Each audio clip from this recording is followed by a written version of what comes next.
A BIM, na época do regime militar, era também uma agência de espionagem. Hoje não é mais uma agência de espionagem. Pelo contrário, é uma agência que visa dar suporte a decisões do presidente da República, como estrutura de inteligência, que é inteligência política, econômica, climática, para subsidiar os atos do presidente e, portanto, contribuir com o cumprimento da sua missão constitucional. Este reposicionamento da BIM ele é estratégico para o futuro do país. E tão estratégico que está fazendo um movimento de transparência e de combinação, né, de doutrinária com toda a academia, com organizações da sociedade civil, com instituições privadas e estatais, para que essa formulação dê suporte, portanto, às grandes mudanças que o Brasil vem fazendo desde 1988. É uma reunião histórica, que para nós, do Instituto Novos Paradigmas, porque, apesar desta reunião preceder uma reunião oficial, ela é também uma introdução da nossa instituição, do Instituto Novos Paradigmas, neste debate, que é um debate sobre a inteligência do Estado brasileiro. São fundamentos da atividade da inteligência, primeiro, a garantia da soberania nacional. Segundo, a defesa do Estado democrático de direito. Terceiro, a promoção do bem de todos, sem preconceitos ou quaisquer formas de discriminação. Quarto, proteção do interesse público, garantido por meio da desvinculação da atividade da inteligência a interesses político-partidários ou privados. Então, isso seria, vamos dizer assim, os direitos fundamentais da sociedade brasileira que emanam da regulamentação dessa agência. CEPIC, por favor. Eu tenho a convicção de que, se nós não fizermos esse diálogo de maneira mais ampla na sociedade hoje sobre a República Democrática, o que significa isso no Brasil de hoje, né, e no mundo de hoje, em conexão com os grandes temas que podem afetar as condições de convívio coletivo nossas, não vai fazer sentido. Se cada organização, seja ela do Estado, seja do setor de segurança nacional, ou de outros setores de políticas públicas, né, da saúde, da educação, nos olharmos apenas para dentro de cada uma das nossas organizações, na sociedade civil, no poder público, no setor privado, nas empresas, nós estamos lascados. Tá? O ponto é esse. Então, ela é uma posição necessária da agência, é uma obrigação, mas também é uma constatação quase que do óbvio, né? O nome inteligência, ele já pode ser em si mesmo arrogante, né? Como assim inteligente? Quem é inteligente não precisa ficar dizendo que é inteligente, né? Então, a agência ela tem que partir do princípio de que ela é parte de um debate, que ela é parte de um esforço coletivo, né? E que o que nos une, seja na universidade, seja na sociedade civil, seja como indivíduos, são os fundamentos constitucionais coletivos que nós escolhemos, a maneira como nós escolhemos organizar o nosso convívio coletivo diante da complexidade da mudança do mundo, que é permanente, mas que, nesse momento, chega a ser dramática, e também um compromisso básico com a integridade e com a verdade. O que a inteligência, como parte do governo, né, como parte dos órgãos governamentais, ela tem como obrigação dizer a verdade para o governo. Né, dizer a verdade, o que é a verdade? Não o que ela acha que é a verdade, mas o seu compromisso, dizer do seu compromisso com uma fundamentação, seu compromisso com a integridade dos dados, com a qualidade das análises, com o seu melhor esforço. Né, para falar a linguagem do direito, ele é uma obrigação de meio, não de fim. A inteligência não tem que acertar na previsão ou no diagnóstico, mas ela tem que mostrar para a sociedade que ela está fazendo o melhor possível usando os seus recursos. Então, esta obrigação de meio, né, que é semelhante à do médico, é semelhante do engenheiro, do advogado, né, ela é constitutiva da possibilidade de nós nos descentrarmos e escutarmos a sociedade, dialogarmos com a sociedade, e o poder público, a partir, sim, desse diálogo, construir um conhecimento melhor. Para a produção desse documento, que, como a Sandra disse, é parte de um esforço, de uma trajetória, nós tivemos assim uma determinação do presidente de fazermos uma dimensão de reorganização institucional. Alguns dos mandamentos, dos comandos, estão dados pela Constituição e estão dados pela lei de criação do órgão e do sistema lá em 1999. Mas a evolução da atividade de inteligência no governo federal brasileiro, seja a sua expansão para a área de inteligência de segurança pública, seja as suas componentes tradicionais nas Forças Armadas, seja seus desdobramentos novos para a atividade de inteligência em relação à questão ambiental, tanto no IBAMA quanto em outros órgãos, ela foi se dando de maneira pouco reflexiva, né? Essa é a principal crítica. Ela foi se dando de maneira resolvendo todo dia um problema.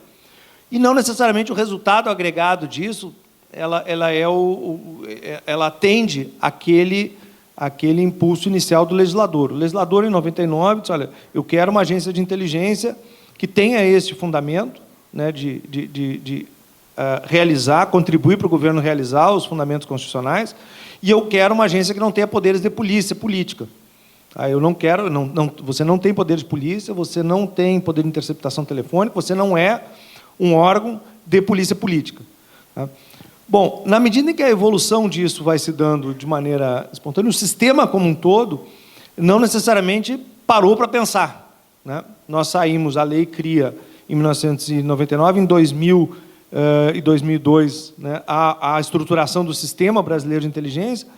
No decreto que organiza esse sistema, que reúne e faz esse adornamento das agências que eram responsáveis por prover conhecimento para a decisão governamental, lá nós começamos com 22 organizações, o que é muito. O sistema de inteligência de um país como os Estados Unidos tem 16 organizações federais.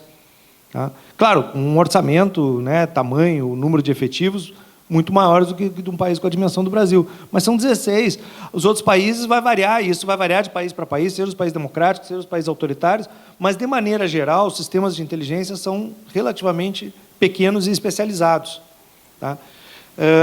No Brasil, a gente começa com 22. E quando a gente olha de novo para esse problema, que foi causado, né, pela crise do 8 de janeiro, nós estamos com quase 48 organizações, né, no Sistema Brasileiro de Inteligência. É um sistema que se expandiu para uma série de áreas de políticas públicas, porque não estava bem delimitado o que é o próprio da atividade de inteligência num país como o Brasil. Então, este é um momento também de reorganização institucional para isso. De maneira geral, muitos órgãos, e não se tem como fazer política pública em área nenhuma, hoje, sem um conjunto robusto de informações e conhecimentos. O Ministério da Educação tem o INEP, né? O Ministério da Saúde tem os seus instrumentos de produção de conhecimento e gestão de dados e informações. Por que isso... E a palavra inteligência foi um pouco se perdendo, porque ela ficou sinônimo de conhecimento, né? Apenas. Assim como a palavra estratégia. Estratégia virou sinônimo de planejamento de longo prazo, né? Os componentes mais ásperos que tornam difícil a existência desse órgão ou desse tipo de órgão num país democrático foram mais ou menos tratando ambiguamente, né? Eu não quero um órgão de inteligência desse tipo fazendo levantamento pluviométrico, fazendo levantamento... Não é para isso que esses órgãos... É um mau emprego desses órgãos e um emprego arriscado porque confunde as coisas, os papéis institucionais. Então, o CISBIM agora ele tem um conjunto de órgãos chamados permanentes, que estão vinculados a esses órgãos ligados à defesa nacional, como diz a lei de 99. A defesa nacional, a política externa brasileira, a segurança das instituições e a segurança pública nacional. Havia dois déficits, assim, duas coisas que são mais ou menos dadas no imaginário brasileiro sobre a atividade de inteligência, né? Que ela é arapongagem, a espionagem, né? Ilegítima e desmotivada de qualquer um a bel prazer do Estado, né, ou do dono de plantão do órgão, e a ideia de que a qualidade desse conhecimento que é produzido é inferior ao que é aceitável pelos padrões, seja da produção científica, seja do bom jornalismo ou da boa prova, da boa instrução processual no sistema de justiça criminal. Então, a inteligência brasileira tem que dizer, olha, os nossos processos de trabalho, os nossos resultados, eles são aferíveis, eles podem ser debatidos e nós temos métodos próprios para fazer isso que dialogam com os outros sistemas de produção de conhecimento. E esse nosso compromisso com a busca da verdade não é apodítico, não é autorreferido, não é ex ante ao resultado. Ele tem que estar aberto ao debate, tem que estar aberto à crítica, à demonstração.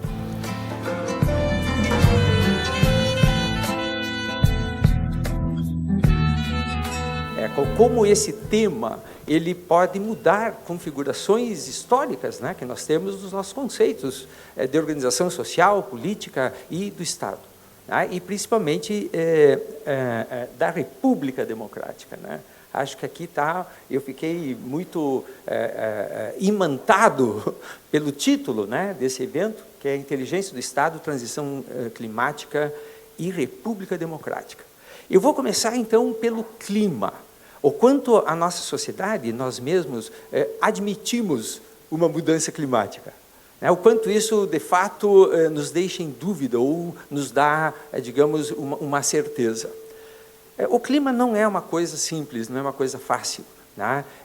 O clima ele é muito controverso, porque ele diz respeito ao calor que a nossa pele sente. Então, hoje deve estar muito quente, né, para as populações mais sulinas, de latitudes, né, maiores. E pode estar ameno para as latitudes menores. Né? Como é que está o clima hoje aí? Né? Então, o clima tem essa variabilidade que ele parece dizer respeito a uma percepção. O clima também é muito ligado à meteorologia. Né? A meteorologia diz se vai chover amanhã. A meteorologia é uma previsão. Ela não é o clima, ela é uma previsão de eventos. Seria a mesma coisa que um botânico reconhecer um gerivá ou uma figueira numa floresta. Né? A meteorologia não é a floresta. Né? É dizer, olha, vem um gerivá aí. Né? Então, é a meteorologia. Mas o clima, né, ele é um sistema, ele é um conjunto muito complexo. Ele é o resultado de toda a dinâmica na superfície da Terra movimentada pelo calor do Sol.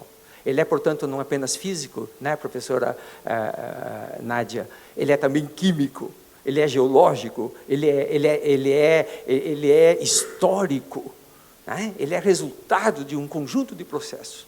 Cada grão de areia da superfície do planeta, cada mineral, cada árvore, cada floresta, cada um de nós pertence ao clima, muda o clima, interage com o clima. Né? Então, o clima é um sistema muito complexo. E dizer que ele muda, né, é entender uma dimensão que na ecologia sempre se comentou muito, que tudo está interligado. Quem interliga tudo? O clima. Porque o clima são os estoques de água do planeta, né, oceanos, mares, lagos. O clima, né, é a atmosfera, o ar. Né, é essa atmosfera tão invisível que está sempre junto com nós, eis a atmosfera, e que nós pouco sabemos dela. De todos os elementos grandiosos da Terra, a atmosfera é que a gente menos dá importância. Né? Damos importância para as coisas sólidas, para as coisas líquidas. Agora, o ar, a atmosfera, né? A gente se dá conta só quando está muito poluído, quando nos faz falta. Né? Mas o que é exatamente essa atmosfera? Então, discutir o clima passa a ser uma coisa difícil, inclusive dentro da ciência. É uma das mais difíceis revoluções científicas, porque a questão das mudanças climáticas, né, ela passa a ser entendida dentro da ciência no século XIX, em 1870, né, com Fourier e depois com Agassiz. E quem entendeu o que eles disseram? Muito poucos. Então, era um tema dentro da ciência para aficionados, para pessoas que gostavam de, né, distrair-se um pouco com coisas mais, digamos, mais amenas. Né?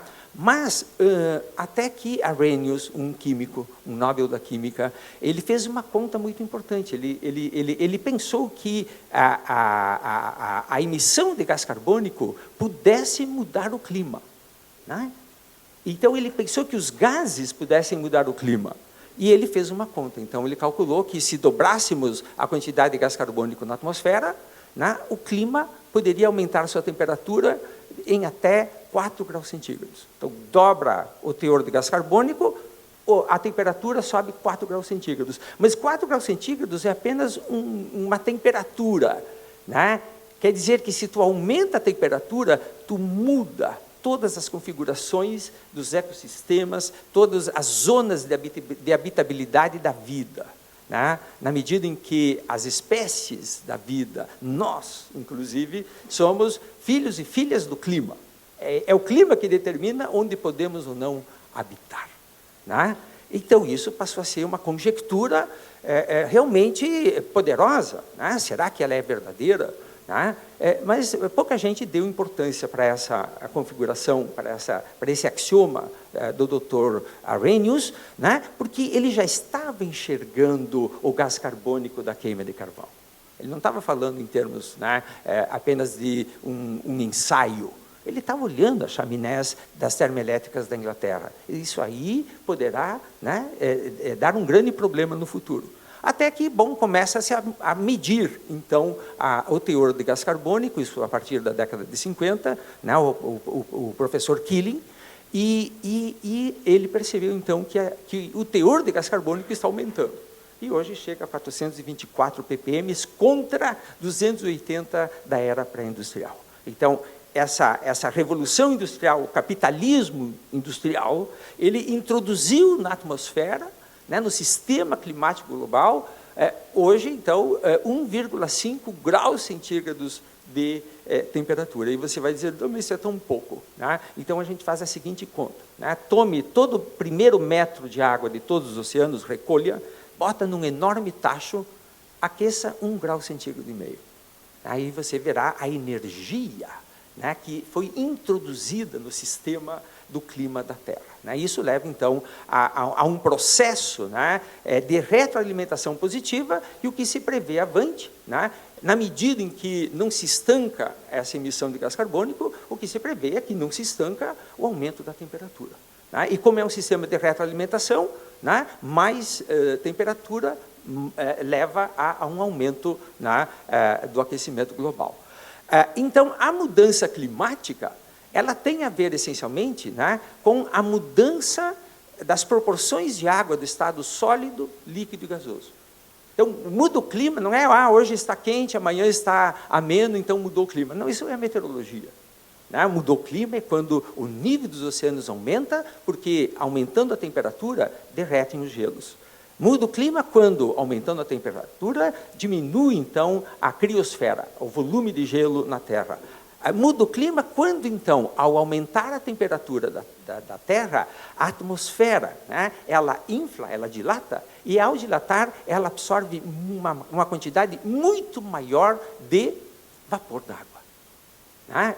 Em torno de 11% a mais por grau centígrado de aumento. 11% não é muito, a Terra é muito grande, pouco de muito grande é muito. Então, isso significa uma maior quantidade de água, né, de vapor d'água na atmosfera. Então, vejamos, quando chove, então, com essa quantidade de vapor aumentada, essa chuva será realmente muito maior do que as chuvas dos nossos avós, dos nossos bisavós. Então, isso gera um grande problema, não só pelo impacto que essa água pode produzir ao precipitar, ou pode ser neve, né, pode ser grandes precipitações de neve também, né, mas é a percepção das pessoas, porque elas vão achar que é a chuva dos nossos bisavós, e que se for uma chuva algo mais rápida, mais intensa, né, ela vai passar, né, não vai voltar, que é então o que aconteceu no Rio Grande do Sul em 2024. Muita gente, né, acha que é algo passageiro, né, porque nós temos uma ideia, enquanto uma visão de como a Terra funciona. A nossa visão, em geral, ela é uniformitarista, né? Achamos que sempre se repetirá, né? Como se a Terra ela navegasse em leis firmes e seguras, né? Uma visão newtoniana lá do estado absolutista. Mas não é assim que a Terra funciona, né? A Terra é um sistema. Esse sistema pode mudar, ele pode mudar enquanto sistema, de um nível de menor entropia para um nível de maior entropia, que é o caso atual. Então, essa mudança que está aí, ela não é simplesmente uma chuva forte que aconteceu em maio, né? Mas é uma chuva forte que aconteceu em maio num sistema inteiro que está mudando, né? Então, vão mudar os ecossistemas, né? Ecossistemas que não toleravam calor, como os ecossistemas mais sulinos, né? Eles agora vão ser empurrados para latitudes maiores, né? Então, todas as faixas de habitabilidade de ecossistemas será toda ela transicionada. Então, isso é uma mudança muito mais profunda do que apenas aumento de temperatura. E isso tem a ver, então, com a nossa habitabilidade, tem a ver com o lugar. O que maio de 2024 nos mostrou, então, que essa discussão do clima, ela não é uma discussão do planeta, que legal, vamos ver o planeta, né? O planeta está mudando, etc., né? Como se não tivesse nada a ver com nós. A questão da mudança climática, né? Ela não é só uma questão planetária, como ela é uma questão que diz respeito ao lugar em que vivemos. E o lugar em que vivemos também nunca foi, digamos, tema importante para a nossa análise. Nós, na verdade, num Brasil colonial, numa cultura colonialista como a que nós temos, nós não aprendemos a ler o lugar. Não aprendemos, não é isso que a gente aprende exatamente na escola. Querem um exemplo? Se eu pedisse para vocês qual é a cor do tronco de uma árvore ao desenhá-la, qual é a cor que nós pintamos o tronco de uma árvore? Marrom. Né? Vocês veem troncos marrons nas árvores das florestas brasileiras? Não existe árvore de cor marrom nas florestas brasileiras. Elas são todas verdes, exuberantes, cheias de bromélias, musgos, líquens. As árvores com tronco marrom são os pinheiros do hemisfério norte. Os jesuítas nos ensinaram a pintar as árvores com a cor marrom. E nós pintamos as árvores de cor marrom, mesmo que no nosso país, né, raramente você vai encontrar uma árvore de cor marrom. Né? Lembre-se de uma figueira, de um gerivá, etc. e tal. Então, a nossa percepção do lugar, ela é uma percepção colonialista. Nós temos muita dificuldade de ler o lugar. E é imperioso, nesse momento, que se leia o lugar. Foi o que aprendemos em 2024 aqui no Rio Grande do Sul, e aí, então, se colocam os problemas, porque a chuva de 800 milímetros, ela não causa nenhum impacto se for no Oceano Atlântico, mas se for aqui, no contexto, né, do nosso território, ela pode ter um impacto muito grande.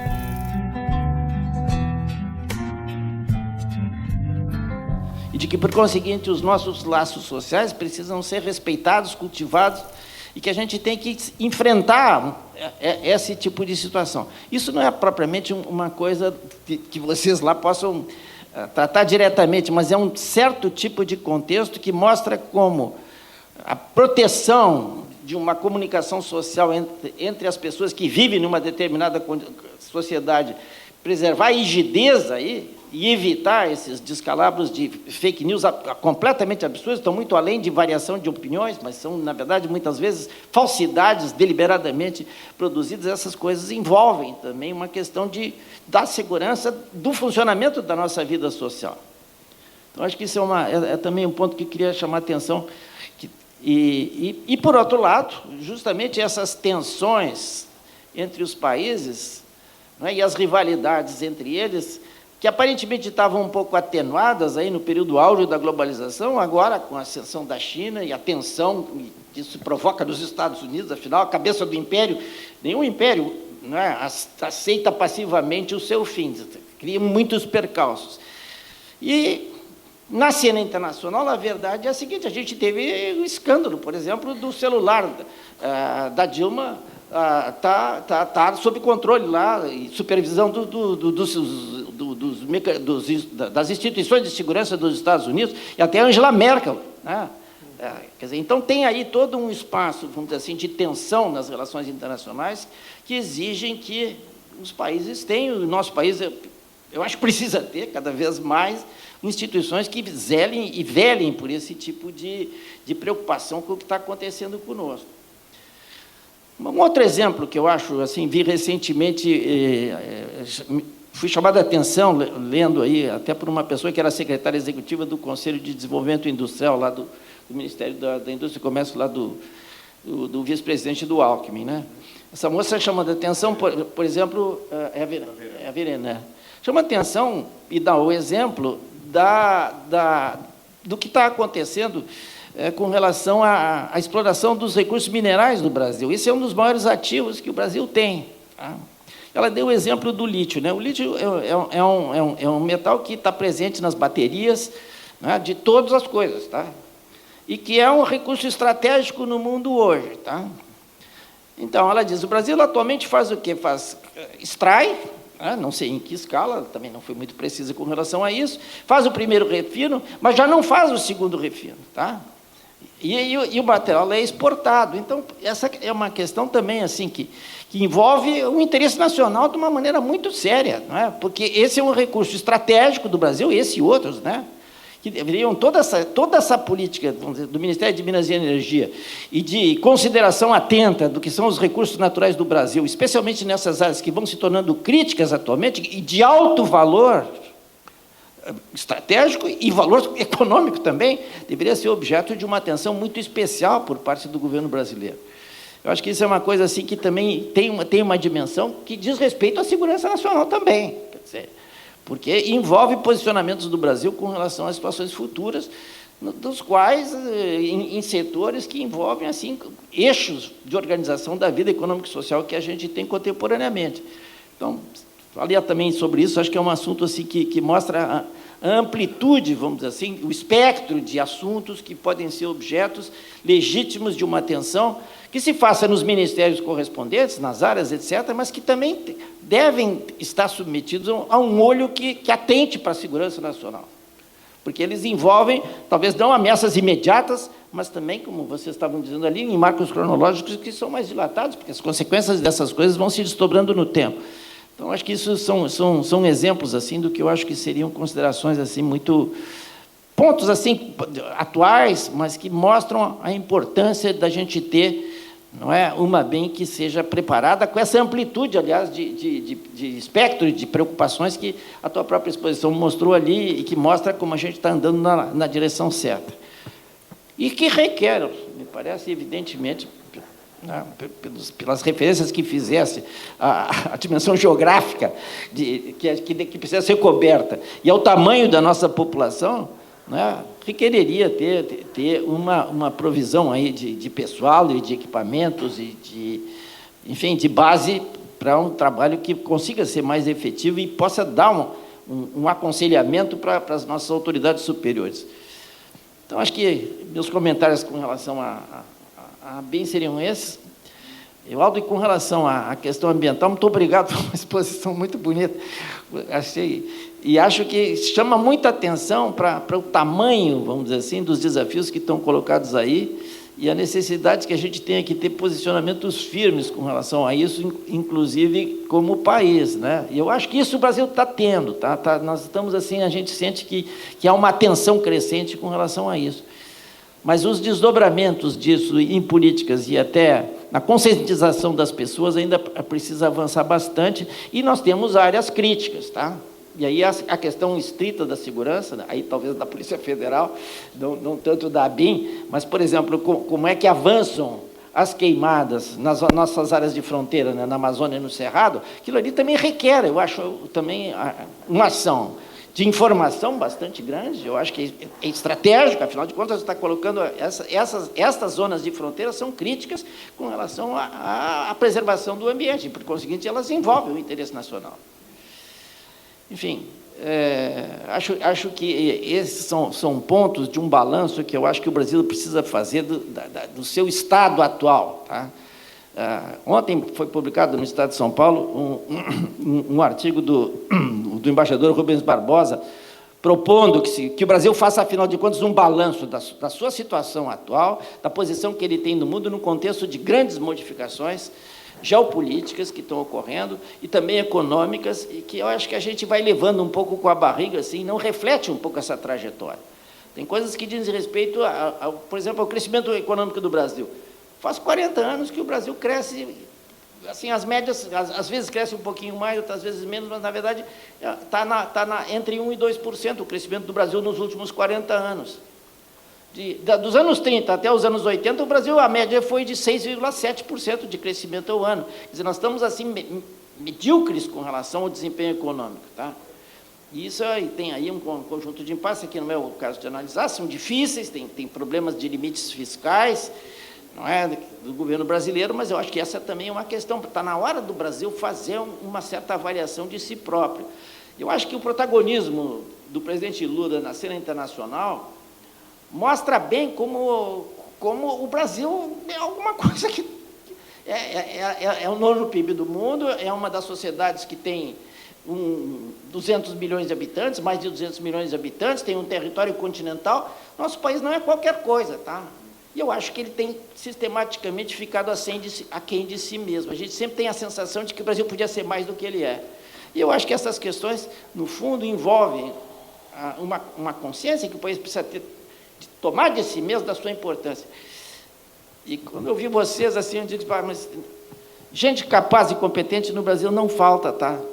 As nossas instituições, eu acho que precisam também ser revisadas, né? As nossas universidades, acho que te ouvir é um orgulho assim, de ver um colega assim. Mas assim, eu acho que elas estão também aquém do que elas poderiam ser, tá? E, num certo sentido, com um compromisso demasiado com o ensino, uma pouca preocupação também com esse contato, com essa porosidade que ela precisa ter com os interesses sociais mais imediatos. Acho que um pouco disso mais deveria ter, tá? Enfim, era isso que me ocorre comentar aqui. Muito obrigado pela oportunidade, mais uma vez, obrigado pelas exposições de vocês.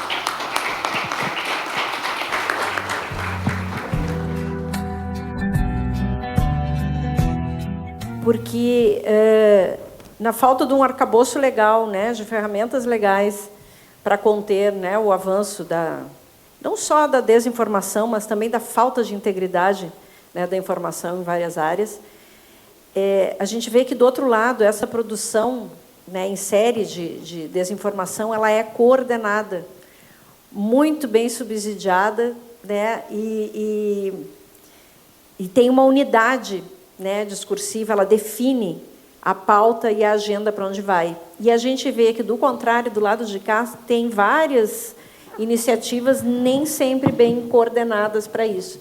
Então, vou dar 2 exemplos. Ontem eu até tive... Eu coordeno regionalmente a Rede Nacional de Combate à Desinformação. A gente fez uma reunião com a Anvisa, que está desenvolvendo um aplicativo para tentar conter, né, o ritmo da desinformação com relação às vacinas. Ontem mesmo foi publicado por um conselheiro do Conselho Federal de Medicina, Dr. Francisco Cardoso, que aumenta para até 90% o índice de mortalidade depois de 1 ano da vacina do Covid. Olha a barbaridade que isso significa, né? Conselho Federal de Medicina. Então, ele faz essa postagem. E aí, bom, como é que a gente corre atrás para fazer os esclarecimentos? Porque, normalmente, os esclarecimentos eles são mais complexos e são mais difíceis do que a simplificação. Temos instrumentos para isso, são crimes tipificados, né? Mas a gente está nessa discussão e o escudo da liberdade de expressão se apresenta. Outro ponto, a gente viveu nessa semana uma avalanche, né, de notícias manipuladas, eu nem diria fake news, com relação ao Pix. O Pix chegou hoje no menor índice de transações desde a sua criação, porque as pessoas ficaram com medo. Não havia também uma estratégia, né, para conter. Teve deepfake do ministro da Economia, né, com a voz alterada e prometendo taxar até os cachorrinhos, enfim, domésticos. E hoje a Receita Federal, então, anuncia o recuo de que não vai mais fazer... não era taxação, mas era o monitoramento das transações de valores mais altos pelo Pix. Então, teve que haver um recuo por conta, né, dessa reação. Então, assim, do ponto de vista mesmo da inteligência, da estratégia, do olhar mais a longo prazo, mas considerando que nos falta esse arcabouço legal, né, nos falta a compreensão do todo da sociedade para esse problema, né, como agir, ou pelo menos tentar dar subsídios e agir. Me parece que muitas instituições, como o Ministério da Saúde, que também está com uma comunicação desencontrada, não consegue fazer os esclarecimentos necessários, e outros, né, precisariam ter um departamento tá voltado para isso e unir de forma mais conjunta e articulada. Então, era esse o meu comentário com relação, principalmente por esses 2 eventos hoje. Acho que vai ficar bem legal o aplicativo da Anvisa. Talvez seja uma iniciativa, né, para que se tenha isso. Mas, assim, é um pedacinho dos problemas, né? A desinformação climática é uma tendência no mundo também, considerando aí toda essa tendência, essa tentativa de negar o problema e trazer outras soluções. E tudo é rentável e tudo é monetizado, né? É um desafio deste governo, como muitos outros, mas é um desafio da construção de uma república democrática no Brasil. E eu acho que todos nós somos, digamos assim, corresponsáveis pelo que vai acontecer daqui para frente. Não há como tergiversar sobre o risco em que esteve a democracia brasileira, não só com o 8 de janeiro, mas com o processo que leva ao 8 de janeiro. Nós tivemos muito próximos de ter uma aventura canhestra, né, mas uma aventura golpista com consequências muito dramáticas para a história do Brasil, que a gente não gostaria e não julgava possível que fossem voltar, né, depois de tudo, toda a transição e até onde a gente conseguiu chegar. Mas estivemos lá, e isso serve como um alerta muito importante para esta consciência crítica que a gente precisa ter como nação e como Estado, de que tipo de Estado a gente quer, que tipo de república democrática a gente quer, e que tipo de posicionamento e de futuro a gente quer para o nosso país como nação no sistema internacional. Nós, como instituição, né, e eu como dirigente, assumimos essa responsabilidade, assumimos essa parcela de tarefa de se explicar e de se repensar, convidamos os demais órgãos do Estado brasileiro que trabalham nessa área a fazer a mesma coisa, e chamamos a atenção de que isso não é um problema que a inteligência possa resolver.